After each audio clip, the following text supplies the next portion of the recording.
अंधभक्तों को एक अफीम धर्म की चिखा दी है, हिंदू राष्ट्र बनेगा। यहाँ पर 140 करोड़ सारे हिंदू होंगे और हिंदू, मुस्लिम, सिख, ईसाई जो अल्पसंख्यक है उनकी कोई जगह नहीं। आपने कानपुर में देखा चर्च तोड़ी जा रही है।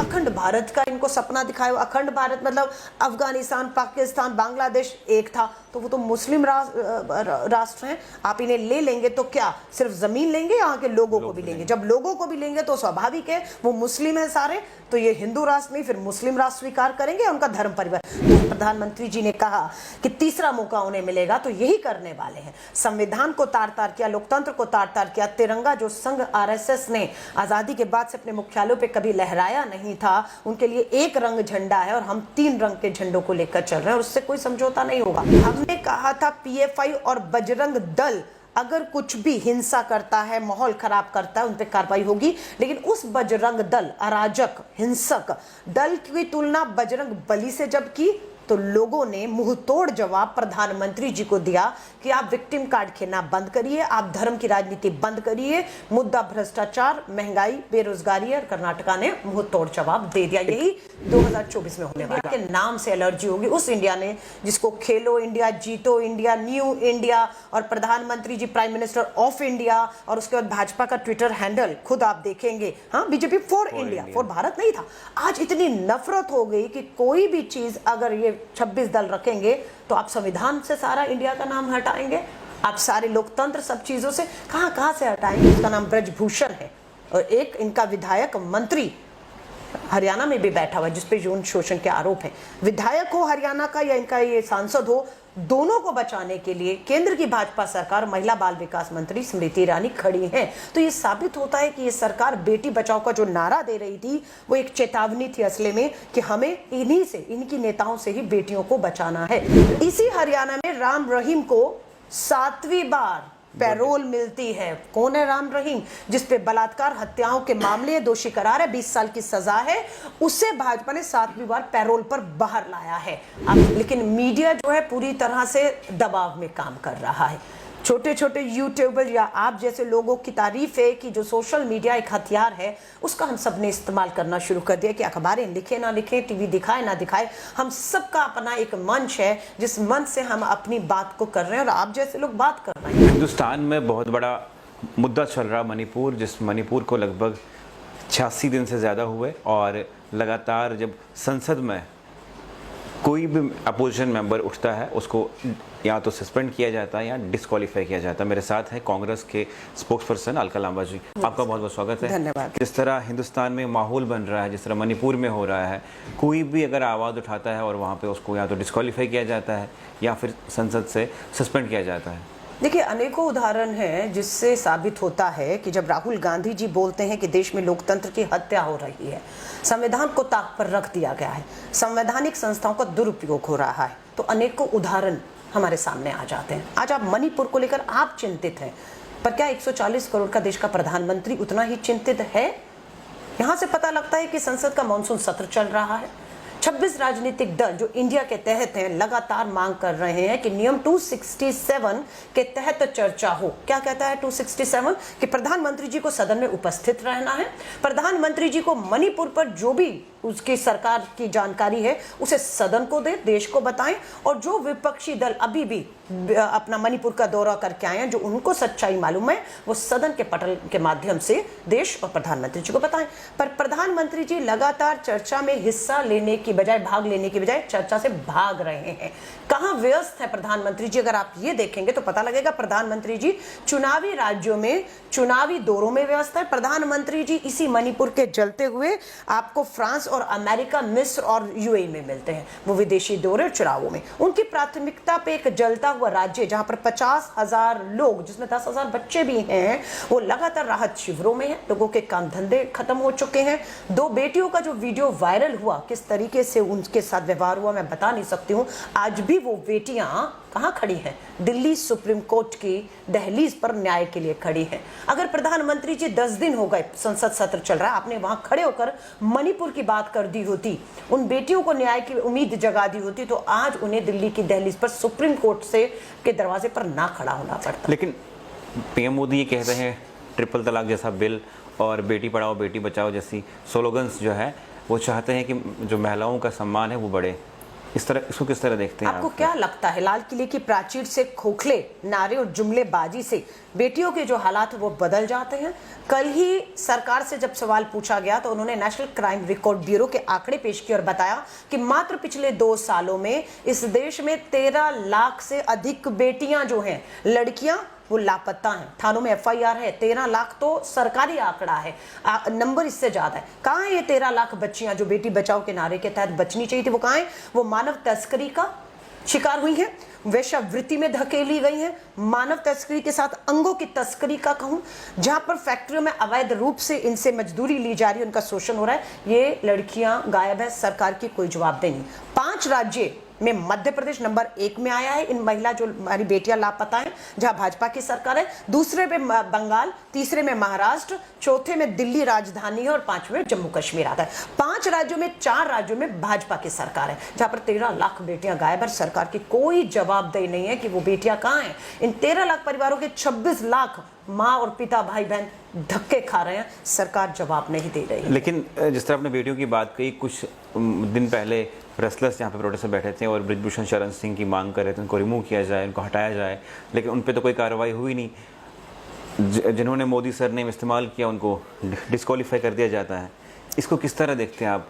क्यों ऐसी चीज़ें हो रही हैं? देखिए, भाजपा मोदी जी का 24 में टारगेट है भ्रष्टाचार और परिवारवाद। उस परिवार पर जो गांधी परिवार है, जिसने पूरे मैं कहूं कांग्रेस को एक सूत्र में बांध कर रखा और हम लड़ रहे हैं, और दूसरा आज 26 राजनीतिक दलों को बांध कर रखा है। भाजपा के लिए और मोदी जी के लिए सबसे बड़ी चुनौती गांधी परिवार और राहुल गांधी है, क्योंकि वो एक शख्स ऐसा है जो आपकी ईडी से डर नहीं रहा। 55 घंटे आपने बुलाया ईडी से, भ्रष्टाचार के आपने अनेकों आरोप लगाया। देश भी जानना चाहता है, 9 साल से प्रधानमंत्री जी आप सत्ता में है, सीबीआई, ईडी, पुलिस आपकी है। आपने उस परिवार पर, राहुल गांधी जी, सोनिया जी पर आरोप लगाया, निकला क्या? कुछ नहीं निकला। राहुल गांधी जी की सदस्यता किस पे गई? मानहानि के एक दावे पर सदस्यता आप छीनते हैं, उनका घर छीनते हैं, उनके एसपीजी सुरक्षा छीनते हैं और उन्हें जेल भेजने की तैयारी करते हैं। और वो राहुल गांधी रुकता नहीं है, वो मणिपुर जाते हैं, है ना। सो वो आज भी देश के युवाओं की हर चीज को उठा रहे। तो भाजपा पूरी तरह बौखलाई हुई है। फिर मैं कह रही हूँ, आपने रेसलर्स की बात की। हरियाणा में किसकी सरकार है? भाजपा की सरकार है। केंद्र में भाजपा की सरकार। बेटियां इन्हीं डबल इंजन सरकार के एक सांसद जिसका नाम ब्रजभूषण है और एक इनका विधायक मंत्री हरियाणा में भी बैठा हुआ है, जिसपे यौन शोषण के आरोप है। विधायक हो हरियाणा का या इनका ये सांसद हो, दोनों को बचाने के लिए केंद्र की भाजपा सरकार, महिला बाल विकास मंत्री स्मृति ईरानी खड़ी हैं। तो ये साबित होता है कि ये सरकार बेटी बचाओ का जो नारा दे रही थी वो एक चेतावनी थी असले में, कि हमें इन्हीं से, इनकी नेताओं से ही बेटियों को बचाना है। रेसलर बेटियां आती हैं, दिल्ली में बैठती हैं। एफआईआर कब होती है? तब होती है जब सुप्रीम कोर्ट फटकार लगाता है, तब दिल्ली पुलिस एफआईआर करती है, वरना एफआईआर नहीं हो रही थी। उसके बाद जो है एफआईआर के बाद चार्जशीट आती है, तो चार्जशीट में होता है कि अब ये जेल जाएगा ब्रजभूषण, भाजपा का सांसद। पर वहां क्या होता है? दिल्ली पुलिस कोर्ट में पहुंचने के बाद विरोध ही नहीं कर रही जमानत का, जमानत लेकर बाहर आ जाता है। इसी हरियाणा में राम रहीम को 7वीं बार पैरोल मिलती है। कौन है राम रहीम? जिसपे बलात्कार, हत्याओं के मामले दोषी करार है, 20 साल की सजा है, उससे भाजपा ने 7वीं बार पैरोल पर बाहर लाया है। आप समझ रहे? निहाल चंद मीना राजस्थान से केंद्रीय मंत्री बने थे, महिलाओं के यौन उत्पीड़न, बलात्कार के मामले थे, उनके पर दबाव बनता है, निहाल चंद मीना हटता है। इनका बीजेपी का विधायक जो है हरियाणा का है, कुलदीप सिंह सेंगर, आपके विधायक भाजपा के हैं आपके। ये लेकिन मुझे एक बात बताइए, आपने इतने नाम गिनवाए, जनता कुछ नहीं बोल रही है? जनता को दिखाया नहीं जाता है बोलते हुए? नहीं, जनता बोल रही है, लेकिन मीडिया जो है पूरी तरह से दबाव में काम कर रहा है। छोटे छोटे यूट्यूबर या आप जैसे लोगों की तारीफ है कि जो सोशल मीडिया एक हथियार है, उसका हम सब ने इस्तेमाल करना शुरू कर दिया कि अखबारें लिखे ना लिखे, टीवी दिखाए ना दिखाए, हम सबका अपना एक मंच है जिस मंच से हम अपनी बात को कर रहे हैं और आप जैसे लोग बात कर रहे हैं। कोई बड़ा चैनल बात नहीं कर रहा। आपने इंडिया अलायंस में बनाई, उसमें उसके हिस्सा बने। बीजेपी तो ये कहती है कि ये बताएं एक बार इंडिया अलायंस को कि हमारा पीएम कैंडिडेट राहुल गांधी होंगे, फिर देखते हैं कितने लोग साथ हैं। यही इस इंडिया के 26 राजनीतिक दलों का सबसे खासियत है कि इनकी लड़ाई मात्र सत्ता हासिल करना या प्रधानमंत्री की कुर्सी नहीं है। इसलिए अभी तक ये दोनों बातें चर्चा में ही नहीं आई हैं। चर्चा में नहीं आई कि सत्ता में आएंगे को नहीं आएंगे या प्रधानमंत्री कौन बनेगा। ये हमारे लिए अंतिम हमारे लिए ये सवाल या जवाब होंगे किसी के लिए। लेकिन आज का है कि हमें धर्मनिरपेक्ष दलों को एक होना है, हमें देश के संविधान को बचाना है, हमें लोकतंत्र को बचाना है, लोकतंत्र में उठ रही आवाजों को हमें बचाना है, हमें संवैधानिक संस्थाओं को बचाना है। मुद्दे आज देश में बेरोजगारी सबसे बड़ा मुद्दा है, महंगाई सबसे बड़ा मुद्दा है, किसानों की आय दुगनी करने का आपका वायदा था, बेटियों को सुरक्षा देने का वायदा था, 2 करोड़ रोजगार देने का वायदा था। आज है कि उस पे केंद्र की जो 10 साल पूरी कर रही सरकार को घेरने का समय है और सब एकजुट होकर एक दूसरे के साथ ताकत। लेकिन कुछ मुझे बताइए अलका जी, कुछ लोग ये कहते हैं कि 2014 के बाद असली आज़ादी मिली, और कुछ दिन पहले कुछ बाबा ऐसे हैं जो फौरन में जाके बोलते हैं कि हिंदुस्तान जो है हिंदू राष्ट्र बनेगा। देखिए, मैं फिर कह रही हूँ 140 करोड़ का भारत है। मुझे मालूम है भाजपा कुछ लोगों को जो है वो आगे करके धर्म की राजनीति पर ला रही है, पर कर्नाटका का चुनाव भूलना नहीं चाहिए। हमने कहा था पीएफआई और बजरंग दल अगर कुछ भी हिंसा करता है, माहौल खराब करता है, उन पर कार्रवाई होगी। लेकिन उस बजरंग दल, अराजक हिंसक दल की तुलना बजरंग बली से जब की तो लोगों ने मुंह तोड़ जवाब प्रधानमंत्री जी को दिया कि आप विक्टिम कार्ड खेलना बंद करिए, आप धर्म की राजनीति बंद करिए, मुद्दा भ्रष्टाचार, महंगाई, बेरोजगारी है। कर्नाटका ने मुंह तोड़ जवाब दे दिया। यही 2024 में होने वाला। एक आखिरी सवाल ये है कि इंडिया अलायंस के बाद पार्लियामेंट में कुछ एमपीज उठे और उन्होंने कहा कि इंडिया का शब्द हटाओ कॉन्स्टिट्यूशन से, इसको किस तरह देखते हैं आप? क्या इंडिया अलायंस के बाद ही इंडिया वो लफ्ज उनको मिला? देखिए, जब हमने इंडिया नाम तय किया, इंडिया का full form Indian national developmental inclusive alliance है। अब भाजपा को पूरे के पूरे को इंडिया से एलर्जी होगी, इंडिया के नाम से एलर्जी होगी। उस इंडिया ने जिसको खेलो इंडिया, जीतो इंडिया, न्यू इंडिया, और प्रधानमंत्री जी प्राइम मिनिस्टर ऑफ इंडिया, और उसके बाद भाजपा का ट्विटर हैंडल खुद आप देखेंगे, हाँ, BJP for India, for Bharat नहीं था।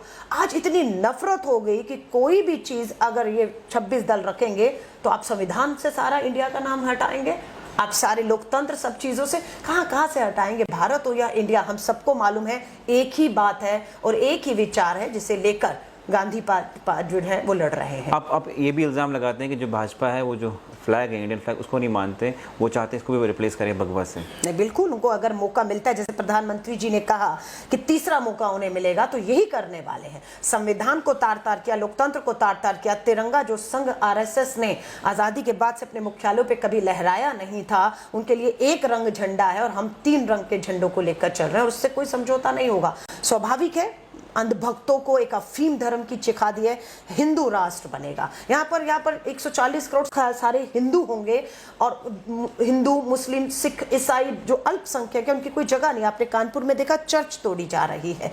बात मुस्लिम से नफरत की नहीं है, इनको हर आदिवासी, हर दलित, हर अल्पसंख्यक से इन्हें नफरत है। अगर वो सब इनको कहें कि हाँ हमें हिंदू राष्ट्र स्वीकार है, हम हिंदू हैं, तो इन्हें मंजूर है। दूसरी तरफ अखंड भारत का इनको सपना दिखाया। अखंड भारत मतलब अफगानिस्तान, पाकिस्तान, बांग्लादेश एक था, तो वो तो मुस्लिम राष्ट्र हैं। आप इन्हें ले लेंगे तो क्या सिर्फ जमीन लेंगे, यहाँ के लोगों को भी लेंगे? जब लोगों को भी लेंगे तो स्वाभाविक है वो मुस्लिम है सारे, तो ये हिंदू राष्ट्र नहीं फिर मुस्लिम राष्ट्र स्वीकार करेंगे, उनका धर्म परिवार। तो बात ये है कि मुद्दे जो असल हैं उनसे ध्यान भटकाने के लिए ये सब खेल किया जा रहा है। चलिए, बहुत बहुत शुक्रिया। मेरे साथ थे कांग्रेस के स्पोक्स पर्सन अलका लांबा जी। क्या कुछ सवालात पूछे, क्या कुछ जवाब दिए इन्होंने, किस हद तक आप सहमत हैं, कमेंट सेक्शन में जरूर लिखिएगा।